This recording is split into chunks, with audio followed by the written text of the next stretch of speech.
Le jeu de négociation. Le jeu mental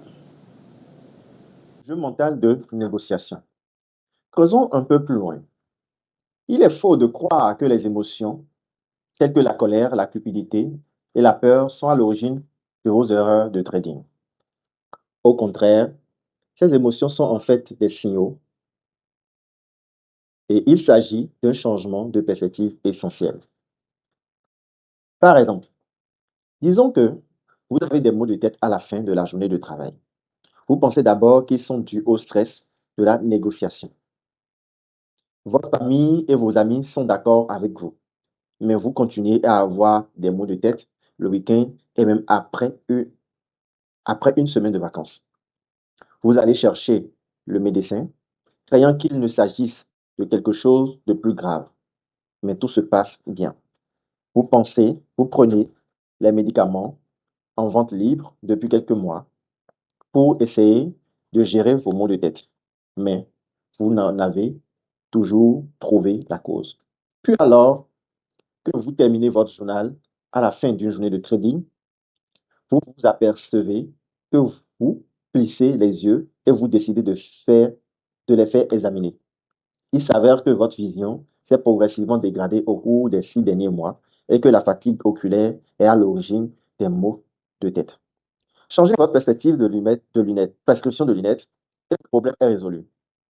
Les maux de tête n'étaient pas le problème, ils étaient un signal et c'était à vous d'interpréter la signification de ce signal.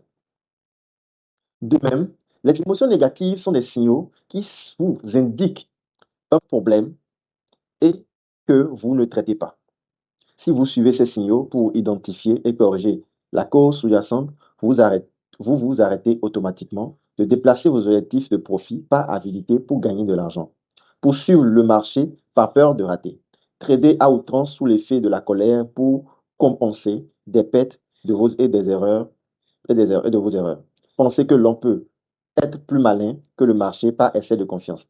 Rester trop longtemps sur les opérations perdantes parce que l'on ne peut pas supporter une nouvelle perte.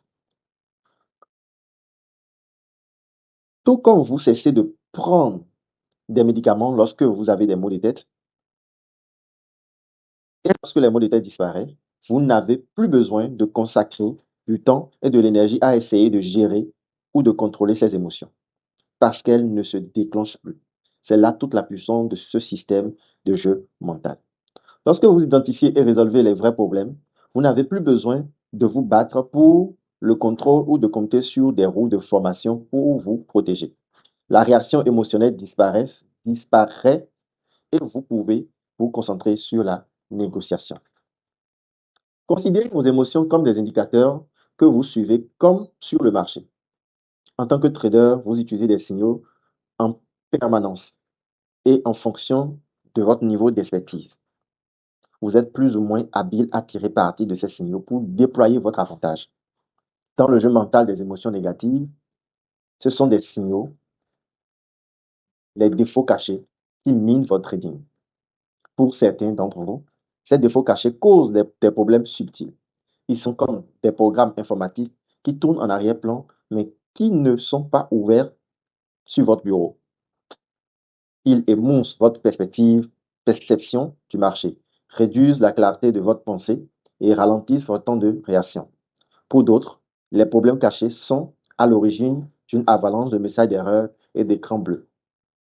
Vous faites des transactions que vous savez que vous ne devrez pas faire, mais vous ne pouvez pas vous arrêter. Vous avez les yeux rivés sur une transaction classique, mais vous ne pouvez pas appuyer sur la gâchette. Vous savez que vous devrez fermer, mais la peur ou l'avidité vous aveugle.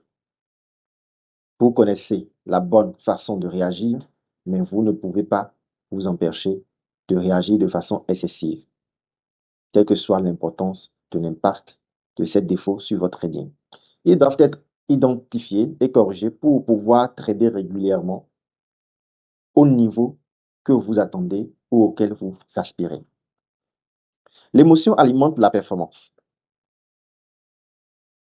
Avec toute cette attention portée à la façon dont les émotions interfèrent avec vos performances, il est tentant de les considérer comme mauvaises. Pourtant, les émotions sont essentielles pour atteindre le sommet de votre forme. Elles constituent une source d'énergie essentielle pour alimenter vos performances. À cet égard, une émotion n'est ni bonne ni mauvaise. Même les émotions généralement considérées comme négatives ne sont pas toujours mauvaises. Par exemple, la colère peut être une source d'énergie phénoménale. Michael Jordan a utilisé la colère comme motivation, notamment après avoir été exclu de l'équipe de basketball de son lycée, pour devenir l'un des plus grands joueurs de basketball de tous les temps. Certains traders donnent le meilleur d'eux-mêmes lorsqu'ils sont en colère. D'autres sont plus performants lorsqu'ils sont dos au mur et soumis à une forte pression. Penser que les émotions sont intrinsèquement mauvaises n'a aucun sens et les résultats prouvent le contraire. L'inconvénient de l'utilisation de la colère ou de la peur pour des performances optimales est que la plupart des gens n'ont pas la capacité de les contrôler. Jordan et d'autres sportifs d'élite, comme lui, maîtrisent leurs émotions.